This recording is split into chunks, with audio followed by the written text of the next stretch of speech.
పెద్దిరెడ్డి తీగ లాగేది, అదేవిధంగా డొంక కదిలించేది, డొక్క చీల్చేది కూడా పుంగనూరు ప్రజలు కోరిక మేరకు ఈ యొక్క ఎన్డీఏ ప్రభుత్వం అని కూడా తెలియజేస్తూ, ఈరోజు ఏదైతే ఈ పెత్తందారీతనంతో కబ్జా కోరల్లో ఈ పెద్దిరెడ్డి యొక్క దురాగతాలకు కబ్జాలకు ఎవరైతే బలైపోయారో వాళ్ళందరినీ కూడా బయటికి రావాలని చెప్పి మేమందరం కోరుకుంటున్నాం. ఇప్పటికే వస్తున్నారు, ఇంకా ప్రతి జిల్లాలో ఈ రకంగా ఉన్నారు. అందరూ కూడా ధైర్యంగా రండి.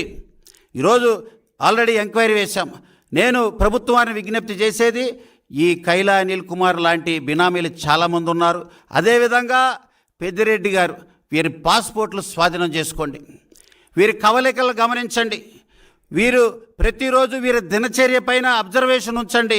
పామరులోనే ఇన్ని ఆస్తులు కూడబెట్టిన ఒక ఎమ్మెల్యే, మాజీ ఎమ్మెల్యే, అదేవిధంగా ఇంకెంతమంది ఉన్నారు, ఎంతమంది బాధితులు ఉన్నారు, వీరందరిపై సమగ్ర దర్యాప్తు జరగాలి. కైలా అనిల్ ఇప్పటికైనా మారి అప్రూవర్గా మారితే దళితులు, పామర ప్రజలు నిన్ను క్షమిస్తారు అని కూడా తెలియజేస్తున్నా. ఈ పాత్రికేయ సమావేశానికి నాకు అవకాశం ఇచ్చిన ప్రతి ఒక్కరికి ధన్యవాదాలు తెలియజేస్తున్నాను.